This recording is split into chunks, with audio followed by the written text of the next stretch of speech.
Whitmer at start, plenty of new faces for both squads. For the Panthers, Stephen McCoy transferred in from St. Francis. McCoy making an impact on night one. Trots in the first score of the season for Whitmer.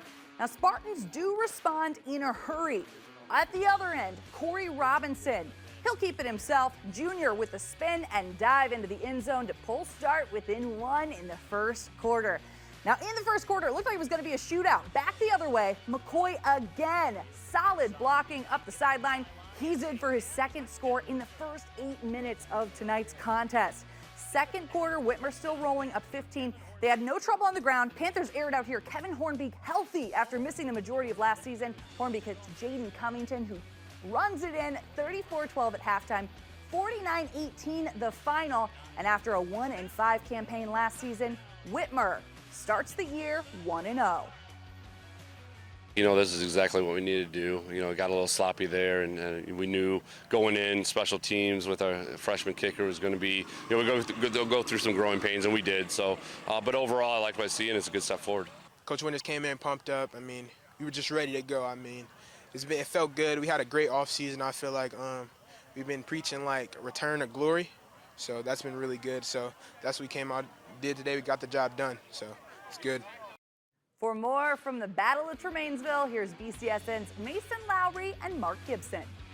Opening Thursday night of the season and a big rivalry game here at Start High School, the Battle of Tremainsville. Whitmer comes up with a big win, and I think the story of this one, the return of Kevin Hornbeek. He got injured in the first quarter of Whitmer's second game last year. Came out, I thought he was outstanding, throwing the football in particular, 4 touchdown passes, 4 good ones too.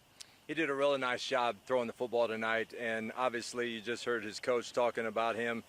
His team depends on him, and what I was most impressed with is that he stood in the pocket, delivered a very nice ball, very catchable ball for his receivers to run under, throws a nice ball with a touch. That's very impressive to see from a high school quarterback, and obviously his running game did the rest for him. Yeah, Stephen McCoy, the transfer from St. Francis, around 150 yards on the ground tonight and a couple of early touchdowns. You get the sense just from being around this Whitmer group before kickoff and hanging around with them a little bit after the end of the game that they have left last year's 1-5, really difficult season in the rearview mirror. I think they did. You heard him talk about that. It was a long off season, but they bounded together. They got in the weight room. They were looking forward to this. They liked the electricity of the crowd tonight.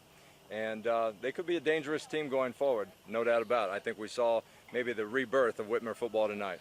What did you think of Start tonight?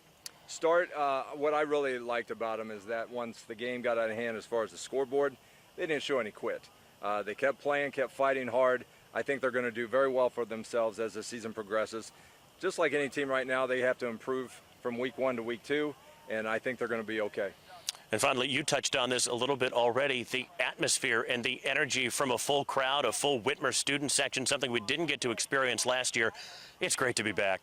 Oh, it is. There's nothing like Friday nights or Thursday nights in Ohio. You could look at Texas, you look at California, Florida, obviously, but there's something special about Ohio high school football. The crowds get behind it. It's all about community, and they showed up tonight and supported their teams. Great performance from the Whitmer Panthers. They win the Battle of Tremainsville to open up the season.